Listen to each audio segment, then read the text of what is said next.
every child grows up healthy, educated, and safe.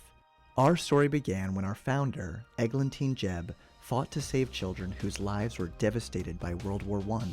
A true visionary, she had faith in what children could achieve if they just had a chance. She believed all children have rights. This cause soon became the first global movement for children. Our movement faces new challenges alongside each generation. For 100 years, we've been doing whatever it takes for children, every day and in times of crisis, in the US and around the world, changing the lives of over 1 billion children. Join us in our Centennial year as we work together to change lives.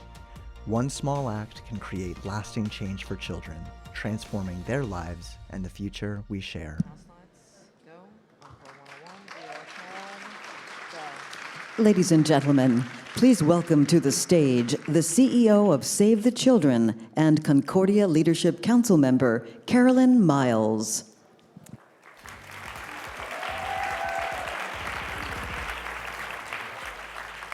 Thank you very much. Save the Children is often told that its aims are impossible, that children have always suffered and they always will, but it's only impossible if we refuse to try it. And those were the words of our founder, Eglantine Jebb, 100 years ago when she founded Save the Children. And today, 100 years later, Save the Children keeps that spirit of fighting for what maybe others think is impossible. And the great news is that there has been significant progress for kids. We just looked at 18 years of data for children. So that's the span of a childhood, from 2000 to 2018. And there is actually fantastic news for kids. The child mortality rate has dropped by 50%. 33% decrease in the number of kids who are stunted from severe malnutrition. About 90% of the world's children in the developing world are actually enrolled in school. And for Save the Children, we've actually gotten 237 million kids in the last decade into school. And in the United States, we've helped more kids in poor rural America get ready for kindergarten than anybody. So there is tremendous progress. But there are also some real challenges. And when you think this week about what we're here to do, we're really here to tackle big problems.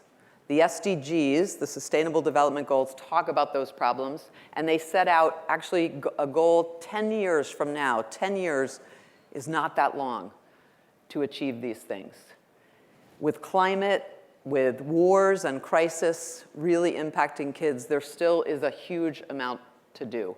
And children are always the most vulnerable in any situation, especially in times of conflict, which you'll hear a little bit more about in a minute. But there is a lot more to do. There are 3.7 million refugee children who are out of school. Every 2 seconds, a girl is forced to marry. So there is a lot of work to do. And that's why I think Concordia and what we're here to talk about the next couple of days is so very important, because no organization, no group, no company will actually tackle these issues on their own. It's going to take all of us to do that. And what's going to be so important is using innovation. And there's a lot of discussion this week about how we use innovation with the private sector, with NGOs, with the UN organizations, with governments to solve these problems. And I'll give you just 2 quick examples of innovations that we've done with the private sector that have really made a difference. One is with, we're in Mozambique, we're working with Gates Foundation and Volo funding and a small private sector company using lung ultrasound to diagnose pneumonia in young children. Pneumonia is the thing in the developing world that kills the most kids, believe it or not, every year, almost 1 million children.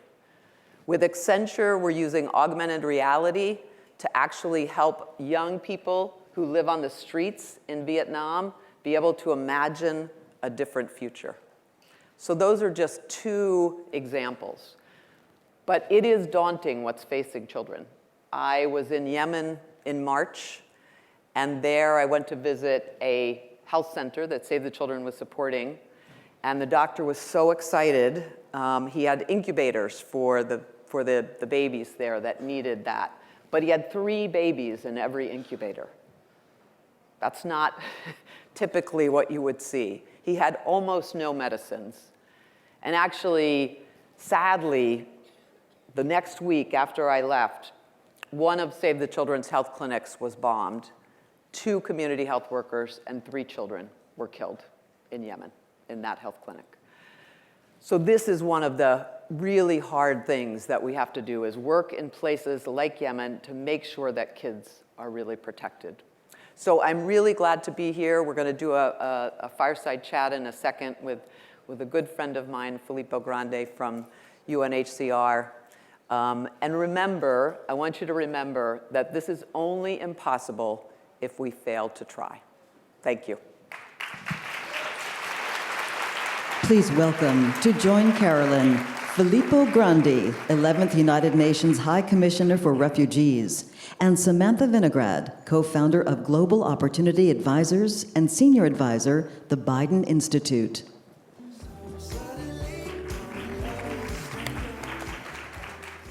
Good afternoon. I'm honored to be joined on stage by 2 people who have devoted their lives to saving the world's most vulnerable children. Filippo, Carolyn, thank you for all the work that you do. This work is particularly important to me. My father was a child during the Holocaust in France, and he's told me so much about how much this work makes a difference. This work requires partnerships with governments, with the private sector, with the media, and we'll talk about some of that today. We just heard about how Save the Children started 100 years ago in the wake of World War I, which was supposed to be the war to end all wars. It's almost impossible today to log into Twitter or turn on the television without seeing some kind of conflict. And Filippo, you and I were discussing that there are 71 million displaced people in the world. Half of those people are children. I want to talk today about some of the challenges that those children are facing. And I know one issue that both of you are so passionate about is education. Carolyn, with such high numbers of refugees and children, what kind of programs are needed to get them the education that they need? Well, I think education is so important for these children. As I mentioned, about 3.7 million refugee children who are out of school. And education offers something that's normal for kids. And if we think about our own children and we think about going back to school, like we all just got them all back to school, getting that routine and getting something that feels normal is really, really important to try to get kids to get over the issues that so many of these children have faced in fleeing their countries or in fleeing somewhere inside their countries. And so education is really important. And once kids, and we've called actually to make sure that kids get into education as early as we possibly can. So within several months, we want every refugee child to get into school, because the longer you wait, the more difficult it is. And especially if you have a child who's 12 or 13, getting those kids back into school is really, really difficult. So very important. Thank you. And Filippo, I know that some small gains have been made and there is progress. Can you tell us about some of that? Sure. Can I just, before I answer your question, say happy birthday to Save the Children? Thank you. Because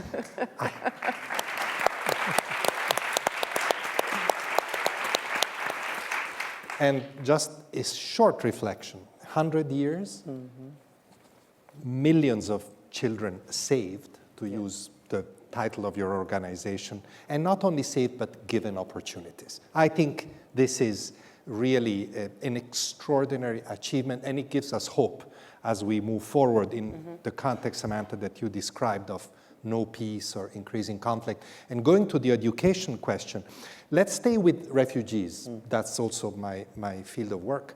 There's little gains. The percentage of refugee children going to primary school has risen in the past 5 years, let's say, from 50% of the total to 63%. Now, you may say, oh, wow, that's not too bad. Remember, the percentage of non-refugee children going to primary school is 91%. So we're very far from the regular average of non-refugee people. The percentage of young refugees going to university has risen, I almost hate to use this word, from 1% to 3%. Now, I am an optimist, and I think we have to be in our work, right? I'm an optimist, so I see this in a positive way, and this is also the results of enormous work and pressure that we have exercised in the international community. Where we learned a lot of lessons was around the Syrian refugee crisis, when after a few years into the war, huge exodus of refugees, 6 million refugees, many children, we realized that there was an entire generation of children that was going to be deprived of school in a highly, in an area where education is very valued, very important, and very present. And then new policies and new resources were put into that response. There were significant improvement in that area. We're now applying those lessons to other areas. And I want to stress this to conclude. It's policies by governments, inclusive policies. We must not create parallel education system for refugees. We must ensure that refugees are included in national education system, and we must put the resources, developmental resources, into that infrastructure and those services. And we'll talk about partnerships with governments in a moment, but I want to dive into some of the mental health issues that are facing children. We've been hearing here in the US about some of them, and I'm sure that's similar around the world. Generally speaking, what kinds of issues are affecting the children that you're working with, Filippo? I would say, first and foremost, trauma, if we want to talk about the mental health response, which is so crucial. You know, the Secretary General of the UN, Antonio Guterres, has made mental health a priority of the United Nations. And I am persuaded, I can't speak for him, but I'm persuaded that he did that also given his experience of 10 years in my job and in dealing with refugee situations where the trauma lived by children is unbearable. I was just in another event at UNICEF in which I recounted the shock I experienced when I spoke to refugee children. I'm sure, Karen, you're familiar with that, in Bangladesh, refugee children from Myanmar, from the Rohingya minority, that recounted to us their experience of seeing their parents killed in front of them. So this is just a very extreme, but unfortunately not uncommon example. We see it in South Sudan, we see it in Central America. So mental health in a very broad sense, meaning giving security and protection to children, but also, of course, giving them professional care is a very big priority in which all of us have to invest more and in which we need partnerships and support. And Carolyn, I know that you recently visited some children from Central America that were in U.S. detention and have been moved elsewhere. What kind of mental health issues are affecting them? Yeah. So I think when we think about children fleeing any kind of crisis, the Central American example is one that we can point to, where, you know, the violence and the attacks that are happening on these families is real. This is not made up. These are not made up things. I have visited El Salvador, Honduras, and Guatemala many times, and fairly recently, and these issues are real. So on top of that violence that those families are often experiencing, and very direct violence against children, by the way. So many times it's recruiting young boys into gangs, it's threatening to rape, you know, girls and women. So these are the kinds of things that are happening in their country. And then making that journey to come to the border is oftentimes extremely traumatic as well. So, you know, Save the Children actually has been doing programs in those 3 countries of origin. We've been doing programs in Mexico to help children as they make that journey to make sure that kids are protected, and then when they come across the border. I was there in August. I was in 2 little towns in New Mexico called Deming and Las Cruces, and also on the border in El Paso, and meeting families there who had, you know, horrible stories to tell about what they were fleeing. These were the lucky families because they actually had qualified for asylum. They were ones that had been gone to these little towns. You know, these extremely poor towns in New Mexico, one of the things that was so amazing to me was the people there were so welcoming to these people. It was amazing. They had set up centers. Save the Children was helping with child-friendly spaces and tons of materials. But people, when people first showed up in their streets, they just opened everything and they lined up in order to help people. And they basically said, no matter what our politics are, these are people who need help. And that's what we are doing. So I think, to me, it really showed that humanity piece of what happens, here in this country. But these kids are very traumatized. They really are. Many of them have been out of school for months. That before that, their lives were quite difficult, and it's a very difficult situation for them. And they're going somewhere where they have no idea where they're going, what's going to happen next. They would tell me, I'm going to, this place in North Carolina. Do you know anything about it? And I would say, well, here's what I've been there, and it looks like this. I mean, they just have no idea. So the uncertainty, that is another thing that for children, again, I go back to that what makes kids feel safe, right? A routine makes kids feel safe. A caring people and adults that they know care about them, make them feel safe. This is all completely unknown, completely up in the air for these families. So one of the things that Save the Children does in every response that we have for refugees and for people who are displaced is, for kids, we set up these child-friendly spaces. And it's really a place where kids can play, which is really important. And when you go to these places, especially on the border, you'll see the parents will come in and they'll say to you, this is the first time I have seen my daughter smile in like 3 months. And they're just playing. That is therapy for children, to be able to be with other kids, to be safe, to feel like they can play and their parents can take a nap, which many of them haven't done for months, literally. So those things, I think, are really important. And then from there, as Filippo said, the mental health issues, you start with just trying to build some normality for kids and some resilience for kids. And then one of the things that we're spending a lot more time on, and we have a partnership actually with Johnson & Johnson now to fund a whole mental health piece that trains more people on mental health issues, more caregivers on mental health issues, produces a whole curriculum on mental health for kids who have experienced trauma, and really puts a real lens on that piece. Because we often think, we'll just shelter, food, the basics, and somehow people will be okay. And these are kids that if you don't intervene, they won't be okay. Well, that brings me to my next question, Filippo, on partnerships in general. Save the Children has a partnership with Johnson & Johnson. The UN relies on all kinds of partnerships around the world. We're here at Concordia with members of the private sector, the media, and just people who care in general. How can people in the room help Filippo in the work that you're doing and more generally in these issues affecting children? I'll come to your question in literally a second, but I wanted to reinforce for one moment what Carolyn said at the beginning of her last intervention about the reality of violence chasing these people, obliging these people to leave their homes in Central America, and by the way, in other places as well. Because let's face it, I think we have to say this. The refugee issue is so politicized these days. And I'm not just talking about the United States, I'm talking about globally, that we sometimes forget the real reasons why these people are leaving, and why it is so important to continue to identify those that are fleeing because of violence, because of persecution, discrimination, and therefore qualify as refugees when they seek asylum. It's very, very important, and I want to use this opportunity to make that particular appeal. And coming to your question,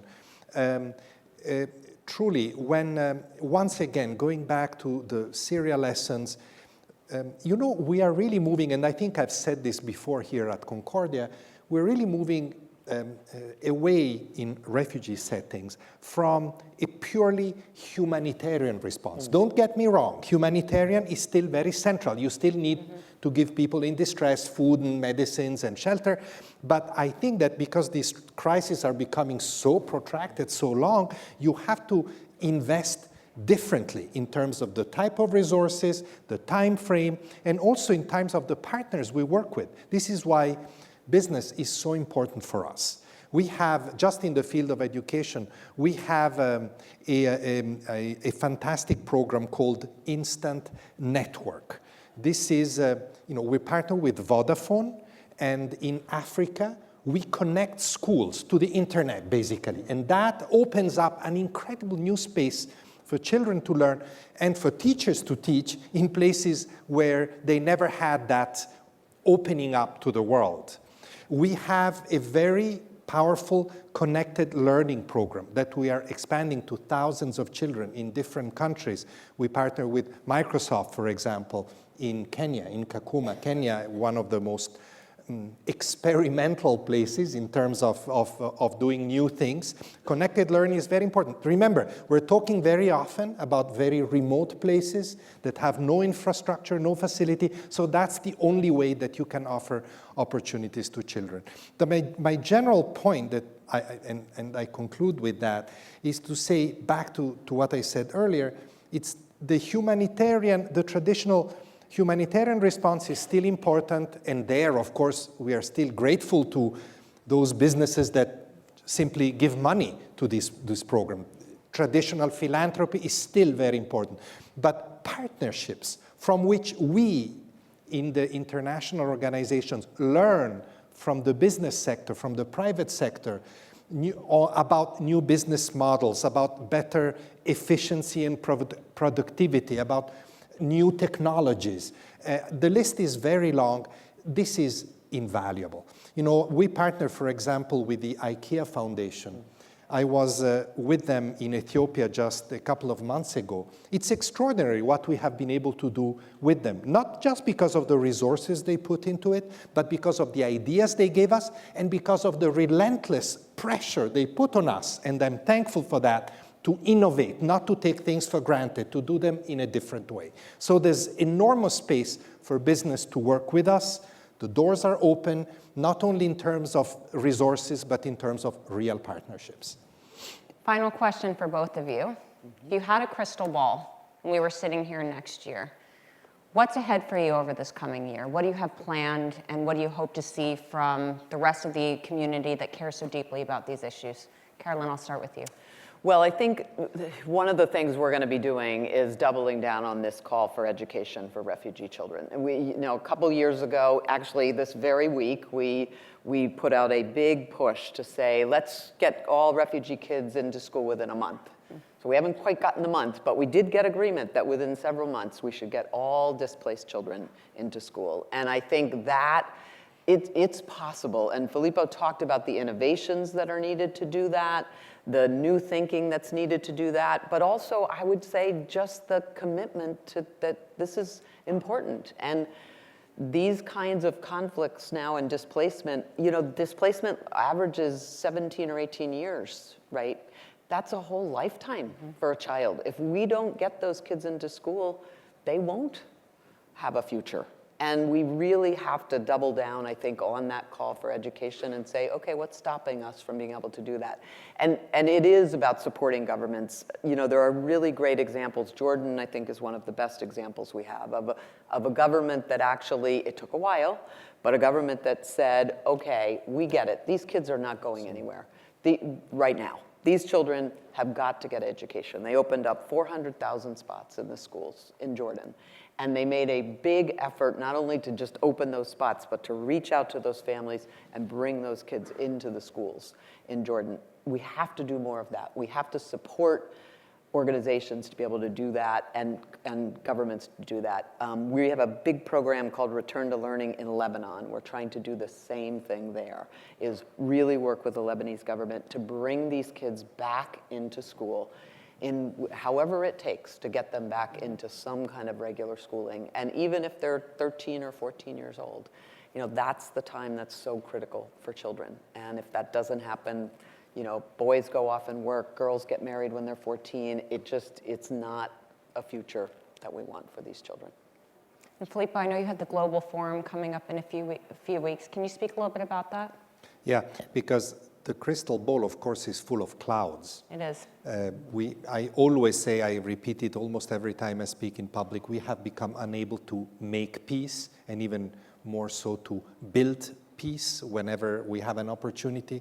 So unfortunately, I think that we will continue to see large displacement occurring. Climate is playing a very important role on that, has a big impact because it is becoming increasingly also a cause for displacement. So the combination of negative factors, unfortunately, is growing, is not reducing, and we need to be ready for that. On the more positive side of that crystal ball is this sense of working together that didn't really exist 10 years ago. You know, it was a very small field. There is a conscience, I think, in the world that forced displacement, forced migration are global issues that require global responses. That's why we have a global compact on refugees, and that's why, based on that global compact, we're convening in December.